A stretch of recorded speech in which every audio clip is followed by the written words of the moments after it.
विधायक और सैकड़ों सांसद ऐसे देखे हैं जिनके मन में मंत्री या मुख्यमंत्री बनने की इच्छा हो। हम पहली बार देख रहे हैं कि कोई मुख्यमंत्री है जिसकी सांसद बनने की इच्छा है। अच्छा, कितना मैंने एक ट्वीट किया था, कितना क्यूट सा भाई क्या है यार, किसको क्या समझ रहे हो आप कि आप ये कह रहे हो कि विधानमंडल के दोनों सदनों का सदस्य बनना चाहते थे, बन गए। अब संसद के दोनों सदनों का सदस्य बनना था, लोकसभा के बन चुके थे, तो राज्यसभा मुख्यमंत्री का पद छोड़कर कोई राज्यसभा का सदस्य बने और आप अपनी जनता को, अच्छा कहां की जनता, बिहार की जनता है, बिहार की जनता है, बिहार की जनता को आप कह रहे हो कि हमें राज्यसभा जाना है, इच्छा थी इसलिए हम जा रहे हैं।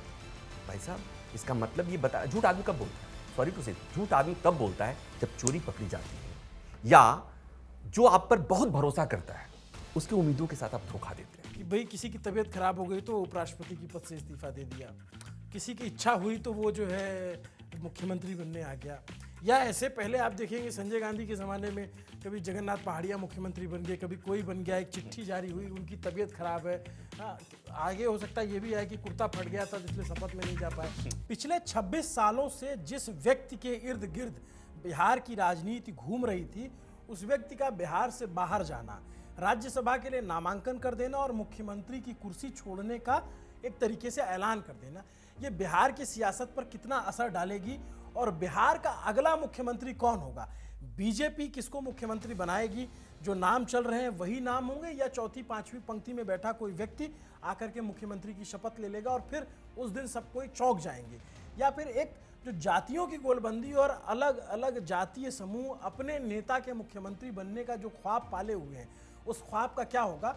बिहार की राजनीति 360 डिग्री बदल रही है और बिहार की राजनीति में अब क्या होगा, इसी को समझने के लिए हमारे साथ न्यूज़ रूम में बहुत ही विशिष्ट मेहमान प्रभाकर मिश्रा सर हैं, जो न्यूज़ 24 में लगातार बहुत सालों से रिपोर्टिंग करते रहे। इन्होंने हाल में ही ब्रेक लिया और ये ब्रेक लेना हमारे लिए फ़ायदेमंद हो गया कि हम आप तक इनको पकड़ के लाए, क्योंकि ये ना सिर्फ सुप्रीम कोर्ट या लॉ की लंबे समय से रिपोर्टिंग कर रहे हैं, बल्कि बिहार से रहने वाले हैं, बिहार की पॉलिटिक्स को और देश की पॉलिटिक्स को लंबे समय से कवर कर रहे हैं। सर स्वागत है, थैंक यू सो मच आने के लिए। थैंक यू सर, ये जब खबर आई तो आपके लिए चौंकाने वाला कुछ था या फिर लग रहा था कि ऐसा होगा? नहीं, चौंकाने वाला तो नहीं था जी। ये तो चुनाव के नतीजे के बाद ही तय हो गया था कि ऐसा होगा, लेकिन अभी होगा इसको लेकर कोई भी खबर जिसे आप पहले से मान कर बैठे हो कि ऐसा होने वाला है, तो भी जिस दिन होता है उसमें एक शॉकिंग वैल्यू होता है। तो यहाँ पर नीतीश कुमार का कि ये जब खबर आई कि वो राज्यसभा जा रहे हैं, तो उसमें उतना ही शॉकिंग वैल्यू था। जो भी जानता है, जो भी बिहार को समझ रहा था, जो भी बिहार के चुनाव को देख रहा था, जो नतीजों को देखा, जो नीतीश कुमार के बारे में देख रहा था, उनके सेहत के बारे में ढेर सारी बातें हो रही थी, नतीजे आए उसके बाद से, जब मुख्यमंत्री बन रहे थे या चुनाव के पहले भी बातें हो रही थी कि ठीक है चुनाव तो भले ही जीत जाएं लेकिन मुख्यमंत्री बीजेपी का होगा। चलो मुख्यमंत्री जब बन गए उस समय भी हुआ कि चलो मुख्यमंत्री भले ही नीतीश कुमार बन गए लेकिन ये ज़्यादा दिन तक नहीं रहेंगे। जो लोग भी बिहार को समझते हैं, वो पॉलिटिकल पंडित जिसे हम कहते हैं ना आम बोलचाल की भाषा में, और आजकल हर आदमी बिहार के मामले में, कम से कम बिहार और उत्तर प्रदेश के मामले में हर आदमी पॉलिटिकल पंडित होता है जो कि अपने अपने हिसाब से अनुमान लगाता है। तो ये सब लोगों को पता है कि ऐसा होगा, लेकिन इस तरह से होगा और अभी होगा, इसमें एक शॉकिंग वैल्यू तो था। तो उतना जितना बाकी लोग शॉक थे उतना मैं ही था। मतलब जैसे बंगाल चुनाव आ रहा है, अब हम दाखिल होने वाले हैं लगभग बंगाल चुनाव में, और वही बात है कि जैसे एक फिल्म का डायलॉग है ना कि हम जितनी बार लगता है कि हम बिहार को समझ गए हैं, बिहार उतनी बार हमको चौंकाता है। लेकिन मैं इस सवाल पे आऊँगा कि अगला मुख्यमंत्री कौन होगा और क्या चर्चा है पॉलिटिकल गलियारों में भी, जो भी बीजेपी के तमाम आप लोग उनसे जुड़े भी रहते हैं, जानते भी रहते हैं। लेकिन Nitish Kumar as a CM, as a journalist और एज अ बिहार के नागरिक के तौर पे कैसे देखते हैं, कैसा रहा उनका ये पूरा? अभिनव, गोपालगंज घर है मेरा जी, और नीतीश कुमार के आने के पहले तक बिहार के बाकी जगहों पे बिजली थी जी। मैंने वो बिहार देखा है जहां पर, मतलब मैं अपनी बात बताऊं, 50 साल की उम्र होने जा रही है मेरी, 2004-05 तक मेरे यहाँ प्रखंड मुख्यालय से 8 किलोमीटर घर है मेरा, बिजली नहीं थी। अच्छा। हाँ, वो लालटेन और का जमाना था। सरकार भी लालटेन की थी। सरकार भी लालटेन की थी। हालांकि अब मैं ये जैसे आप कहोगे कि सरकार भी लालटेन की थी तो फिर लोग कहेंगे अरे भाई जगन्नाथ मिश्रा के समय के क्यों भूल जा रहे हो। हाँ, तो उस समय तक हम इस पर नहीं जाते हैं, लेकिन नीतीश कुमार के आने के पहले तक हम अंधेरे में जी रहे थे। ढिबरी और लालटेन का जमाना था, बच्चे ढिबरी में पढ़ते थे, मिट्टी का तेल किरासन की दुकान में मिलता था और वो राशन की दुकान में 5 लीटर 3 लीटर के कोटा के हिसाब से मिलता था। बिजली हम लेके आते थे वो मिट्टी का तेल, और फिर लालटेन और लैंप से पढ़ाई होती थी। उनके आने के बाद एक ये बदलाव आया, बिजली आ गई। और आप बस इतना समझिए कि जिस बिजली का आना कोई विकास थोड़े ना है, लेकिन जब आप अंधेरे में रहे तो बिजली भी आपको विकास दिखी। तो नीतीश कुमार ने उजाला ये दिया। एक और चीज मैं अपने ही से बता देता हूं, उदाहरण देता हूं। मेरा जो घर है ना, उत्तर प्रदेश और बिहार का बॉर्डर है। वहां 8 किलोमीटर की जो दूरी थी, वहां पर आपको 1.5 घंटे 2 घंटे लगते थे। अमूमन उसमें गाड़ियां इसलिए नहीं चलती थी कि वो उसमें गाड़ी जाएगी तो वो ऐसे सड़कें नहीं थी, सड़क खराब थी। मैं सेंट्रल बिहार की बात नहीं कर रहा हूँ, मैं पटना की बात नहीं कर रहा हूँ, पटना टू छपरा की बात नहीं कर रहा हूँ, छपरा सिवान की बात नहीं कर रहा हूँ, लेकिन इन जगहों की बात कर रहा हूँ जहाँ पर सड़कें नहीं थीं, बहुत बुरी हालत थी। वो चीज़ें दुरुस्त हुई, सड़क बन गई। फिर मैं इस राइडर के साथ कह रहा हूँ कि हम उसी से खुश हो गए, बिहार के लोग उसी से खुश है कि चलो सड़क तो बन गई, इसलिए कि हम साइकिल चला रहे हैं बढ़िया से, गाड़ी चला रहे हैं बढ़िया से। उसके बाद एक और चीज़ थी, वो ये थी कि एक शाम को 6 बजे के बाद लोगों कहीं जाने आने में, अभिनव मैं बता रहा हूं 2000 के आसपास की बात है, बाइक, हमारे पास एक नई बाइक आई थी यामाहा RX 135। तो शाम को 6 बजे के पहले हिदायत थी कि घर आ जाना है, इसलिए कि आप अगर नहीं, फोन का जमाना नहीं था कि आपको कॉल कर लिया जाए, तो फिर वो घर वालों को चिंता होती थी कि कहीं, कई बार ऐसे हुआ कि लोग बाइक से गए, नई बाइक से गए और फिर पैदल आए। ओके। तो ये हमने देखा है। और बिहार में और जो बदलाव हुए उसको सब लोग पढ़ेंगे जानेंगे, लेकिन ये बदलाव जो मैंने महसूस किया, ये महसूस तो किया है और मैं उसका गवाह हूं। ये चीजें हुई। एक और चीज हुई कि लड़कियां, ये सकारात्मक बदलावों की मैं बात कर रहा हूं, लड़कियों को एक बार मैंने कहा गांव है, ठेठ गांव है, गया था, मैं घर गया था, 5-6-7 की बात है। तो मेरे घर के रास्ते दरवाजे से लड़कियां स्कूल यूनिफॉर्म पहने हुए साइकिल से जा रही थी, 4-5 लड़कियां साइकिल से जा रही थी। मुझे उस समय तक मैंने नहीं पता किया था कि क्या स्कीम नई आई होगी। तो मैंने किसी से पूछा कि ये क्या है, ये प्राइवेट स्कूल में जा रही हैं क्या? तो नहीं, ये नीतीश कुमार की योजना है, सबको साइकिल। तो ये मैंने महसूस किया कि बदलाव कुछ जो हुए, जिस बदलावों को बाकी दुनिया के लिए, बाकी देश के लिए, देश के बाकी हिस्से के लिए उस बदलाव के बहुत मायने भले ना हो, बिहार के लिए वो बदलाव मायने रखे। कानून व्यवस्था की स्थिति सुधरी, बिजली की व्यवस्था सुधर गई, सड़कें बेहतर हुई, शासन प्रशासन भी थोड़ा दुरुस्त हो गया। जो गुंडे मवाली इसको बोलते हैं, जिनके डर से लोग सड़कों पे जाने में डरते थे, वो थोड़े से, तो ये मुझे लगता है कि ये मैं उनके पहले टर्म की बात कर रहा हूं। तो ये पहले टर्म की उपलब्धि ऐसी है जो बाकी की उनकी उपलब्धि पर बहुत माइन्यूटली देखना पड़ेगा। इसलिए कहते हैं ना कि सॉफ्टवेयर में बदलाव को आप थोड़ा सा महसूस करेंगे, धीरे धीरे देखेंगे। ये हार्डवेयर का बदलाव था जो नीतीश कुमार ने किया था और जिसके लिए लंबे समय से बिहार की जनता इंतजार कर रही थी। और फिर सेकेंड टर्म आते आते, थर्ड टर्म आते आते, फिर उनका जो इधर उधर पलटी मारना, उसको बिहार कैसे देखता है?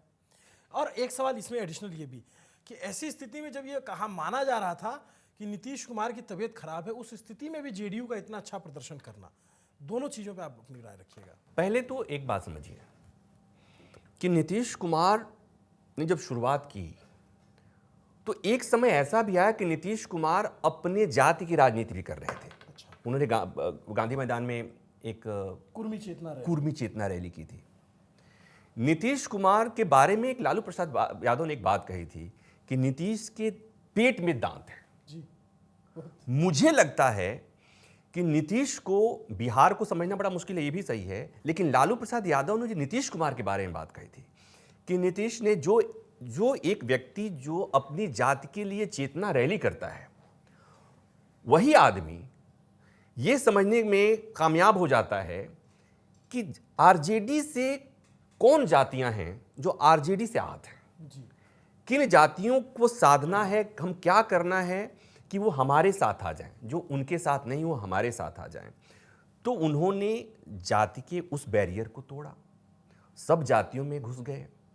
नीतीश कुमार सब जातियों में घुस गए। उन्होंने वो शराबबंदी को लेकर के दुनिया भर के सियासत हुई, उसकी ढेर सारी आलोचना हो सकती है, लेकिन उसने कहा कि शराबबंदी एक ऐसा मसला है जहां से सीधे सीधे महिलाएं प्रभावित होती हैं। महिलाओं को उन्होंने पकड़ लिया।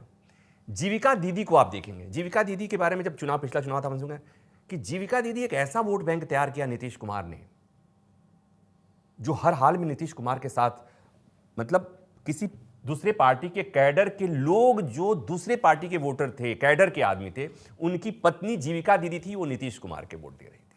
तो नीतीश कुमार उन जगहों पर, जैसे कई बार ऐसा होता है कि तमाम पॉलिटिकल पार्टियां, कई पॉलिटिकल पार्टियां ऐसी होती हैं जो जिनका ध्यान तो जा रहा है, लेकिन उनका वहां ध्यान नहीं जा रहा है जहां जाना चाहिए। चाहे बहुत लोग सियासत में ऐसे भी वर्ग हैं, ऐसे भी समाज में हमारे वर्ग हैं जिन्हें लगता है कि हमें कौन पूछेगा, हमें क्या करना, कोई सरकार बन जाए, जैसे कि कौन रिप हो, हमें क्या हानि। नीतीश कुमार ने उन जगहों को, उन समाज, उन समुदाय के लोगों को टच किया, उनको बताया ऐसा नहीं है, हम तुम्हारे हैं, हम तुम्हारे हैं सनम वाला मसला कि हम तुम्हारे हैं। और इस तरह से ये एक बड़ा वोट बैंक क्रिएट किया। और उसके साथ साथ बीजेपी के साथ जाने का एक ईबीसी और महादलित जो वो आप जिसकी बात करें, बट फिर उसके बाद धीरे धीरे उनको एक तरीके से उनकी छवि भी कमज़ोर होती गई। एक वक्त में, जैसे मैं अधिकारियों से बात करता हूँ, कि जब मीटिंग लेते थे तो लोग डरते थे कि डीएम आ रहा है, तो उससे उसको लगता था कि 4 सवाल एक्स्ट्रा पूछेंगे। फिर ब्यूरोक्रेसी भी उनमें उनका प्रभाव कम हो गया, मीटिंग्स भी कम उन्होंने कर दी। और फिर जिस तरीके से उनके स्वास्थ्य को लेकर की बात हुई, और इस पे आपने बताया नहीं कि जो पलटी मारी उन्होंने इधर से उधर। अभी आज दिन में मैं बात कर रहा था किसी से, तो मैंने कहा एक बात बताओ, जिसके बारे में कहा गया कि लालू प्रसाद यादव ने जिसके बारे में कहा कि नीतीश के पेट में दांत है, उस दांत को बीजेपी गिन ली क्या या देख ली क्या? जी। तो उन्होंने कहा नहीं, जवानी के दिनों के दांत मजबूत होते हैं, और नीतीश कुमार के पेट में जो दांत थे, जवानी के दिनों के जो दांत थे, उसको न कोई गिन पाया, न कोई पकड़ पाया, न समझ पाया। लालू प्रसाद यादव भी नहीं समझ पाए। और तब उन्होंने कहा कि बीजेपी भी नहीं समझ पाई। तो जब बुजुर्ग हो गए, बूढ़े हो गए, अचलस्त हो गए, कमजोर हो गए, अभिनव, शेर भी जब बूढ़ा हो जाता है ना, तो उसमें सब चीजें, उसको तो फिर जंगल का बंदर भी तो घुड़कियां देके निकल सकता है। तो नीतीश कुमार के चीजें में जो बदलाव हुए, 2-3 बातें हुई नीतीश कुमार ने, इसमें कहीं से कोई दो राय नहीं है कि सत्ता के लिए नीतीश कुमार ने जो कंप्रोमाइजेज किए, तो जो एक नैतिक उनका जो बल था, नैतिक बल में आपका अंदर ही नहीं होता है, बाहर तक वो वाइब्रेट करके वो वाइब्स जाती हैं। अगर आप नैतिक रूप से बहुत स्ट्रांग हैं, तो आप कुछ कहें या ना कहें, आपके सामने वाले पर वो उसका प्रभाव दिखेगा।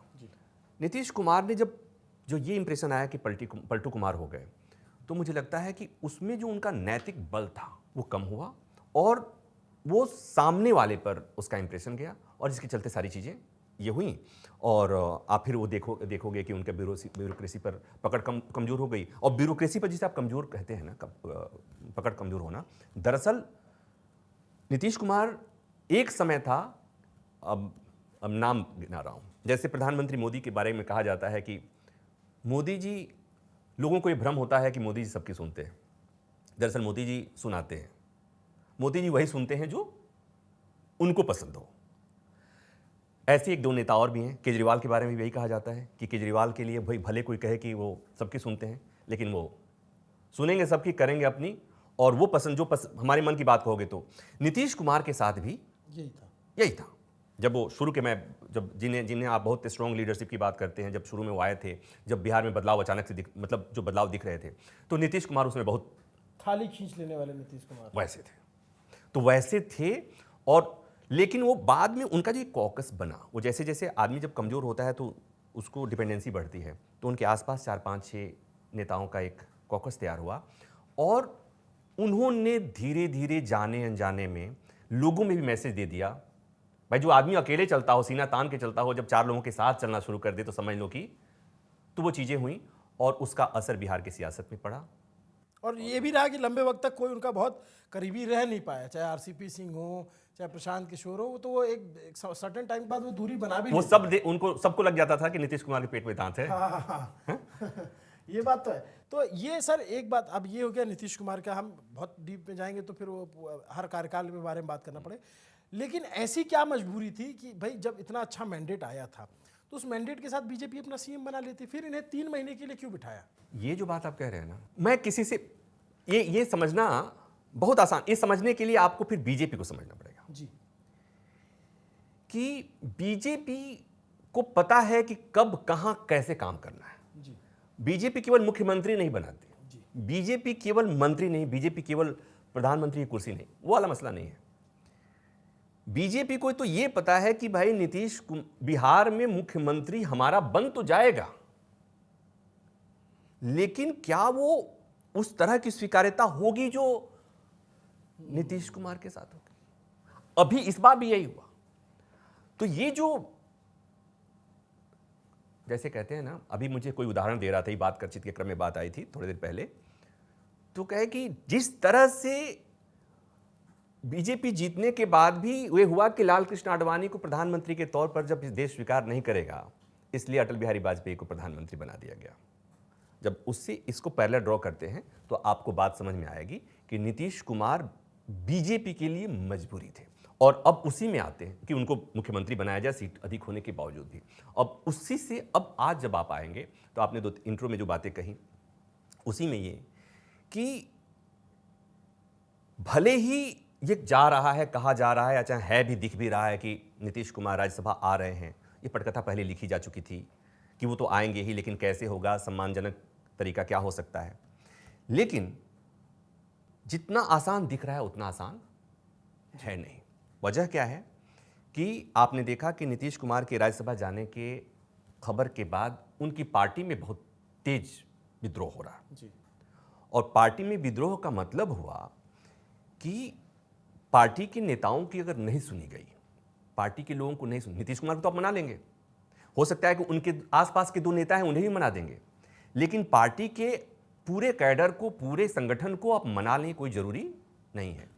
तो वहां उनको मनाने की कोशिश करनी पड़ेगी, और इसीलिए कहा जा रहा है कि अभी समय लगेगा तय करने में कि बिहार में की तस्वीर, आने वाली तस्वीर। इसीलिए अभी तुरंत इस्तीफा भी नहीं हुआ कि एक वो सिक्का डाल के गहराई नापी जा रही है कि थोड़ा सा जो भी उथला पानी उसको शांत किया जा सके।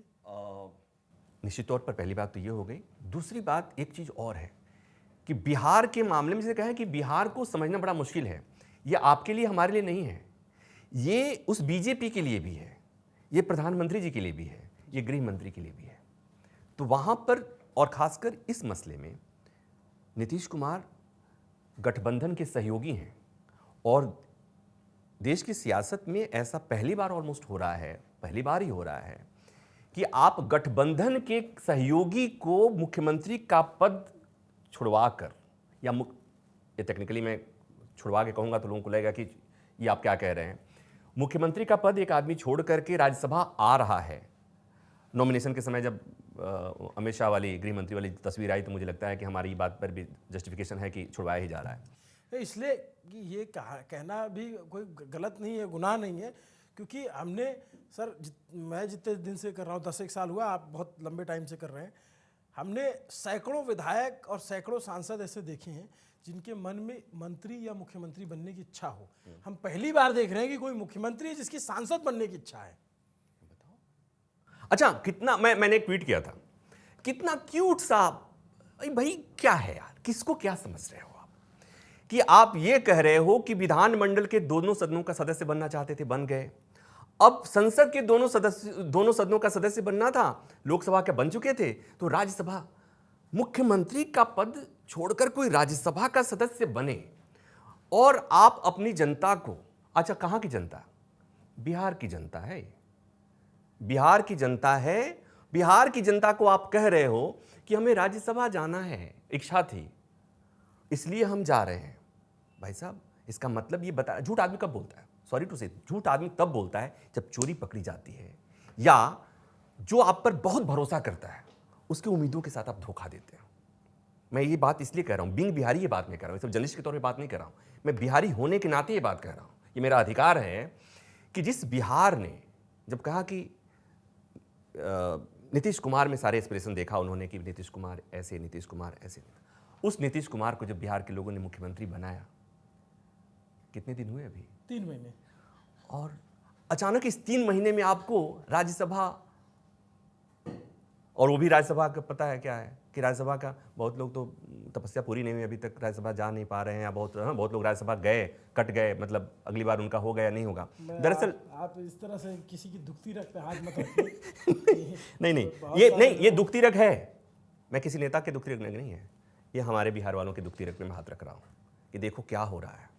बट मैं ये जानना चाहता हूँ कि सियासत में तो ऐसे ही होता है ना कि भाई किसी की तबीयत खराब हो गई तो उपराष्ट्रपति की पद से इस्तीफा दे दिया, किसी की इच्छा हुई तो वो जो है मुख्यमंत्री बनने आ गया। या ऐसे पहले आप देखेंगे संजय गांधी के ज़माने में कभी जगन्नाथ पहाड़िया मुख्यमंत्री बन गए, कभी कोई बन गया, एक चिट्ठी जारी हुई, उनकी तबीयत खराब है, हाँ आगे हो सकता है ये भी है कि कुर्ता फट गया था इसलिए शपथ में नहीं जा पाए। तो सियासत तो ऐसे ही पोर्ट्रे करती है। हाँ नहीं, अब दिक्कत यह सियासत तो करती है, सियासत ऐसा ही करेगी, लेकिन सवाल यह है कि जनता मानती नहीं है ना, उसको आप जबरन नहीं मना सकते। जनता वोट देती है, जनता उम्मीद पालती है, लेकिन जनता को आप बेवकूफ़ बनाते हैं। कई बार जनता बेवकूफ़ बनती है। आप मदारी वाला देखें नहीं, हाथ काटता है, पेट में चाकू मार के ऐसे करके बनाता है, कहे कि पैर की मिट्टी छोड़ो जाके लेके आओ नहीं तो मैं मर जाऊंगा, ऐसा कुछ करके। तो जनता तो जानती है, जनता इतनी बुद्धू नहीं है, जनता जानती है कि जनता के साथ क्या हो रहा है और क्यों हो रहा है। बट जनता कुछ कर नहीं सकती। जनता क्या करेगी? 5 साल इंतजार करना। जनता को देखो, जनता को हमारे देश की व्यवस्था ऐसी बनाई गई है कि जनता को ये बार बार पढ़ाया जाता है शुरू से ही। जो स्कूल गया उनको बताया गया कि लोकतंत्र क्या है। लोकतंत्र जनता के लिए, जनता के द्वारा शासन है, ठीक है। तो ये जनता को ये हम हमेशा ये भ्रम में ये सिस्टम दे के रहता है कि देखो तुम सरकार बनाते हो। मैंने कहा कि बिहार के लोगों ने मुख्यमंत्री चुना, तो क्या बिहार के और वो मुख्यमंत्री राज्यसभा भेजा जा रहा है, तो क्या बिहार के लोगों को अपने मुख्यमंत्री चुनने का भी अधिकार नहीं है क्या? तो मुझे कुछ ज्ञानियों ने ज्ञान दिया कि आपने ढंग से नहीं पढ़ा, मुख्यमंत्री का चुनाव नहीं होता है, विधायकों का चुनाव होता है, प्रधानमंत्री का चुनाव नहीं होता है, सांसदों का चुनाव होता है। हमने कहा भैया 6वीं के राजनीति विज्ञान किताब में तो हम पढ़े हैं ये बात, लेकिन जैसा दिखता है वैसा होता नहीं है ना। बिल्कुल, वो तो चेहरे पे होता है। और हमने तो ये देखा पूरा चुनाव जो है जीविका के इर्द गिर्द घूमता रहा, जो कि नीतीश कुमार की लाई हुई योजना है। और भले विधायक चुने जाते हैं लेकिन ऊपर की लीडरशिप तो देखी जाती है। इसलिए मैंने बिहार चुनाव में ये महसूस किया कि आखिरी रात तक नीतीश कुमार को जनता वहाँ की अनाप शनाप बोलेगी, चाचा पलटू हैं, कुछ किए नहीं, नौकरी नहीं है, ये नहीं है। फिर वो पता नहीं क्या होता है कि वो जाती है तो फिर बटन जो है वो तीर या फिर कमल पे दबा के चले। इसलिए कि नीतीश कुमार जो कहे ना, नीतीश के बारे में कहा कि नीतीश कुमार सबके हैं, इस नारे में बड़ा गहन दर्शन था बिहार में कि नीतीश कुमार सबके इसलिए हैं कि नीतीश कुमार नहीं तो कौन, नीतीश कुमार नहीं तो कौन। और उसके पीछे की वजह थी, हमेशा पृष्ठभूमि जब आप देखते हैं ना, अगर पृष्ठभूमि डरावना हो तो नायक का चेहरा ना चमकता है। बैकग्राउंड का इसलिए महत्व होता है ना, आप भी जब सेटिंग वोटिंग करते हैं ना तो पृष्ठभूमि का बड़ा महत्व होता है, बैकग्राउंड का बड़ा महत्व होता है। नीतीश कुमार को उस बैकग्राउंड का फायदा हमेशा मिला है, जिसकी बात प्रशांत किशोर भी बहुत कई बार कहते हैं, स्वीकार करते रहे। बट अब आ जाते हैं कि जो सवाल नीतीश कुमार नहीं तो कौन, अब उसका जवाब हमें मिलने वाला है। जितने नाम चल रहे हैं सबसे ऊपर और सबसे मजबूती से जिनका नाम चल रहा है वो सम्राट चौधरी है।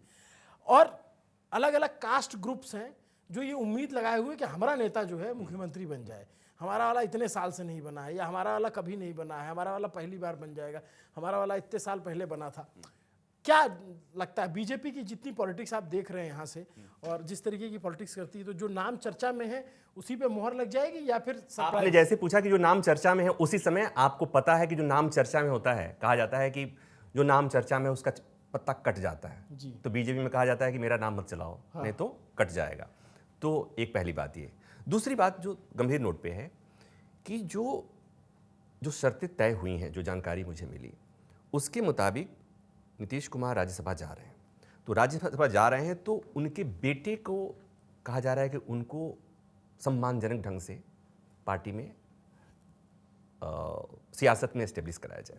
वो इसकी वजह यह है कि जो पार्टी के भीतर असंतोष की आवाज़ है, जो लहर उठी है, वो तभी थम सकती है। इसके लिए बहुत जरूरी है। और राजा का बेटा राजा हम स्वीकार करते हैं। राजा का बेटा हमारी सियासत स्वीकार करती है। हमारी सियासत तो यही से ही चलती है। हमारी वो कितना भी बोले नेपोटिज्म नहीं चाहिए, ये हमारी सियासत स्वीकार करती है। वो। जयललिता का कोई संतान नहीं है तो आज देखिए उनकी पार्टी बिखरी हुई है। नहीं, वो बेसिकली वो इसलिए वो अगर वो किसी को अपना संतान मान करके कह देती ना, केवल आखिरी समय तक कहती थी कि ये मेरा, तो भी चल जाता। तो भी चल जाता। वो इसलिए बिखरी पड़ी है कि वो नहीं कह पाई, जो था उसने उससे उनके। बट हम बहुत सारे भाई मुलायम सिंह जी के परिवार में झगड़ा हुआ तो विरासत बेटे को ही मिलेगा। भाई लालू जी के परिवार में जो भी चला विरासत बेटे को। इस पे आते तो अभी देखो क्या हो रहा है इसको। मैं ये कह रहा हूँ कि जैसे ये तमाम सारे जितने नाम हैं, ये प्रेम कुमार धूमल के बेटे अनुराग ठाकुर को ही वहां से टिकट मिला। सियासत तो बेटों को स्वीकार करता है जी, सियासत बेटों को स्वीकार करता है। ये तो क्या वो डिप्टी सीएम बन सकते हैं? इसकी पर्याप्त संभावना है इसमें। अच्छा, ये मैं ये दावे के साथ कह सकता हूं कि वो नीतीश कुमार के बेटे डिप्टी सीएम बन सकते हैं कि वहां पर बीजेपी, वहां पर नाम चलने का असर वहां नहीं पड़ेगा। वो असर अपनी पार्टी के उस पर पड़ेगा।